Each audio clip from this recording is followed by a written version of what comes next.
আসসালামু আলাইকুম রহমতুল্লাহ। আজকে আপনাদের সাথে শেয়ার করব ডবল ইনারওয়ালা কামিজ কীভাবে কাটিং করতে হয়। তা আজকে সহজে আপনাদেরকে কাটিং করে দেখাবো ইনশাআল্লাহ। প্রথমে আপনাদেরকে মাপটা বুঝিয়ে দিতে হবে, কারণ আমাদের এটা রেডি মাপ। চলুন আগে আপনাদেরকে মাপটা বুঝিয়ে দিই।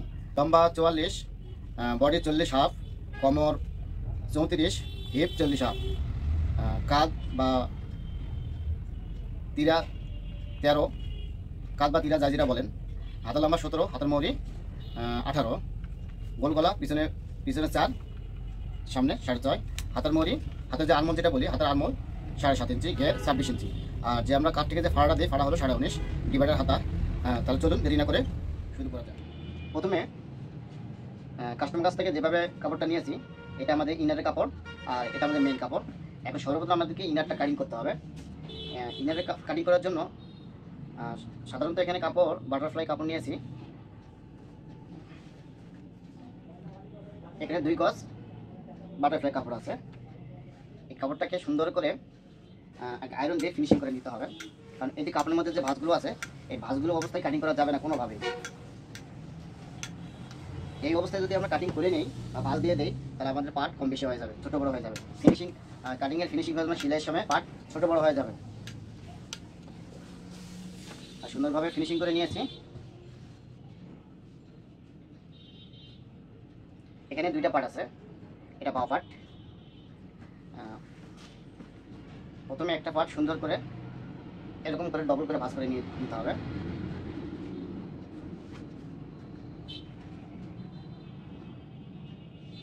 আপনার উল্টা ভাও দেখে নেবেন। বাঁ পার্টটা সবসময় ভিতরে থাকবে। আমি বাঁ পার্টটা ভিতরে দিয়েছি।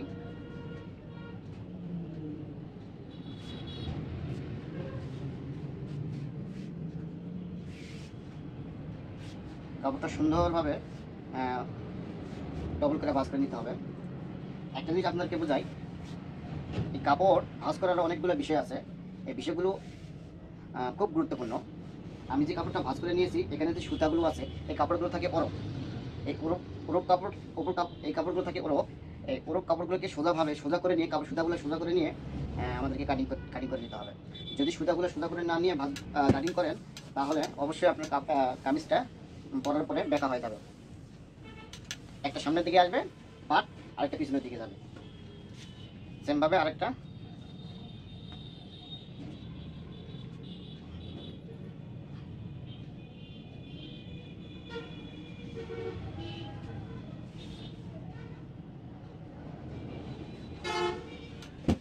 সুন্দর করে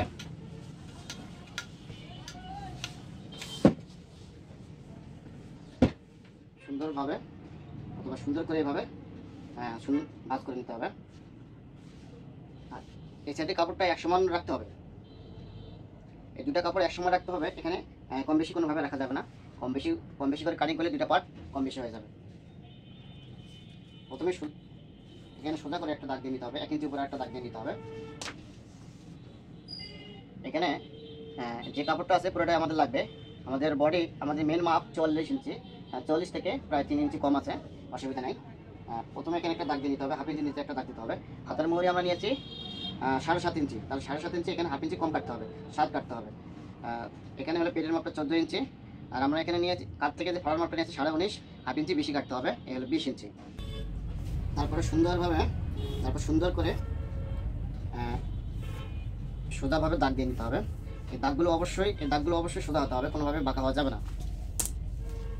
এখানে আমাদের কামিজের বডি 40 হাফ। এখানে গলার যে ছড়ানোটা আছে এখানে দিব 15 ইঞ্চি, আর কাঁধের মাপটা আমাদের 13 ইঞ্চি, হাফ ইঞ্চি সেলাইয়ের জন্য বাকি রাখতে হবে। এখানে টোটালি নেব 14 ইঞ্চি। Body 45, body 45। আপনার 40-47কে 4টা ভাগ করতে হবে, 4 10 40, 10 ইঞ্চি 1 সুতা। কোমর 34 ইঞ্চি, 34কে 4টা ভাগ করতে হবে, 4 ভাগের 1 ভাগ এখানে দিতে হবে। এই 34 4 ভাগের 1 ভাগে হলো 8.5, এই 8.5 ইঞ্চি দিয়েছি।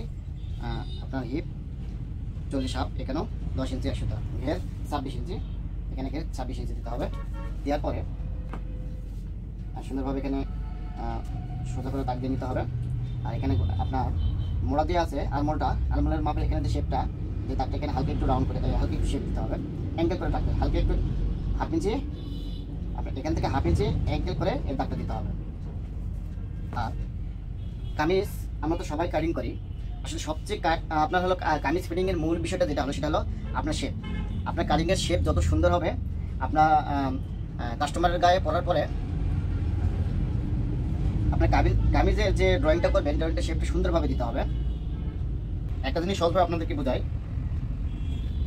আমি যে মাপটা নিয়েছি কামিজের রেডি মাপ, সেটা সেই অনুযায়ী আমি শেপ করবো। মানে শেপ এখানে বডিতে শেপ দেওয়ার অনেকগুলো ক্যাটাগরি আছে, মানুষ অনুযায়ী শেপ দিতে হয়। এই শেপটা, এই কামিজের মূল বিষয়টা হলো এই শেপগুলো সুন্দরভাবে দিতে পারলে আপনাদের কামিজ পরার পরে অনেক সুন্দর হবে, এখানে কোনো সন্দেহ নেই। তবে এই শেপগুলো খুব গুরুত্বপূর্ণ, এই শেপগুলো মানুষ অনুযায়ী বুঝে দিতে হবে। শুধু কাটিং করলে হবে না, শুধু শেপ দিয়ে দিলে হবে না, শেপের অনেকগুলো ক্যাটাগরি আছে। তাহলে চলুন 40 ইঞ্চি বডির কীভাবে শেপ দিতে হয়। 40 ইঞ্চি বডি সাধারণত উল্টা শেপ দিতে হবে। স্কেলটা আমি কীভাবে নিব আপনারা সহজভাবে ফলো করেন। স্কেলটা আমি কীভাবে নিব আপনারা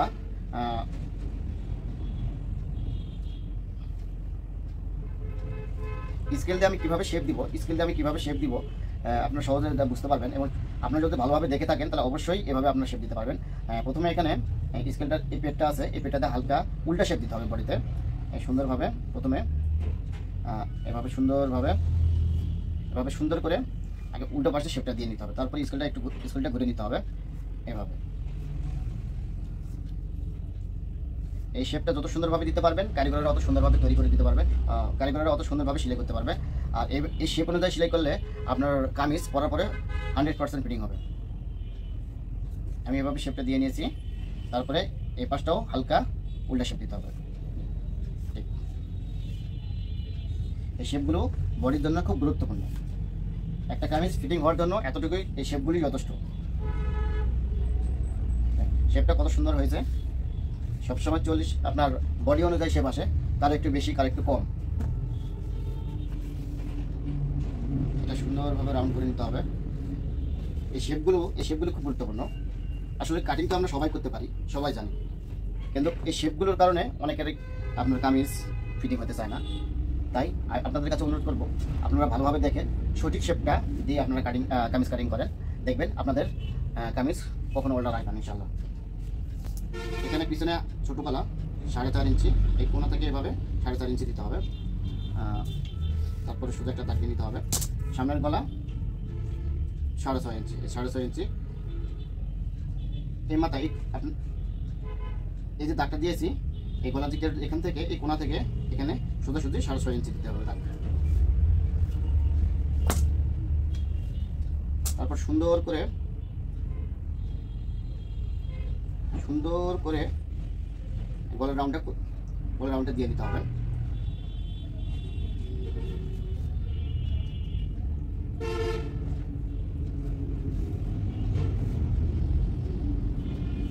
এখানে কাঁধে 1/2 ইঞ্চি ডাউন দিতে হবে, 1/2 ইঞ্চি শেপ দিতে হবে।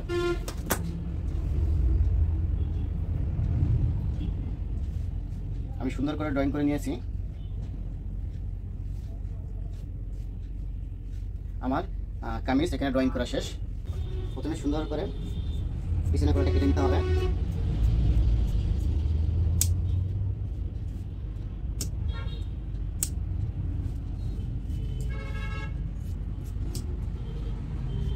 তারপর সুন্দর করে সামনের গলাটা কেটে নিতে হবে।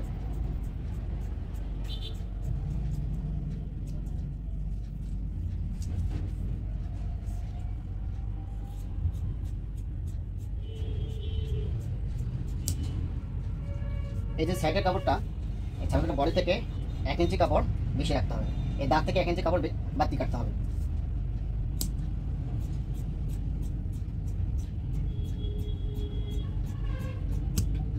আমি যে দাগটা দিয়ে নিয়েছি, এই দাগে যেভাবে শেপ দিয়ে নিয়েছি, সেম ভাবে আমাকে কাটিং করতে হবে। এখান থেকে 1 ইঞ্চি কাপড় বাকি রাখতে হবে।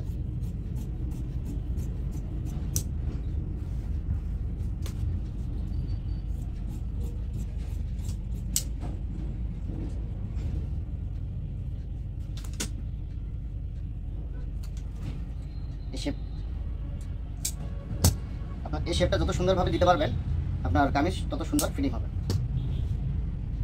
তবে আমি আপনাদেরকে যে শেপটা দেখাবো বা যে শেপটা দেখাই, এই শেপ অনুযায়ী যদি আপনি কাটিং করেন, আপনার জামা অনেক সুন্দরভাবে ফিটিং হবে।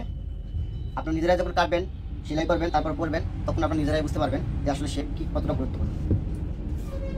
একটা কামিজের সবচেয়ে গুরুত্বপূর্ণ হলো শেপ। যদি শেপটা সুন্দরভাবে দিতে পারেন আর সুন্দরভাবে কাটতে পারেন আর সুন্দরভাবে সিলাইতে পারেন, তাহলে আপনার জামাটা অবশ্যই সুন্দরভাবে ফিটিং হবে পরার পরে। একবার শরীরের মধ্যে আপনার কামিজটা পরে থাকবে, কোনোভাবে কোনো দিকে ট্রাবল হবে না। এখন এখানে দেখতে হবে, এখন মোড়াটা এখানে 7.5 ইঞ্চি মাপ নিয়েছি, এখানে আছে কিনা এটা আমাদেরকে দেখতে হবে।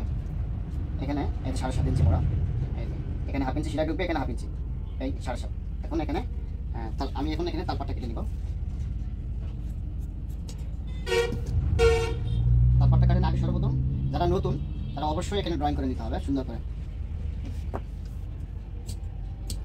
তালপাটটা কমপক্ষে আমি যে এটা কেটে নিয়েছি মোড়াটা থেকে আপনার 1.5 ইঞ্চি 1 ইঞ্চি এখান থেকে 1 ইঞ্চি ভিতরে শেপ হবে।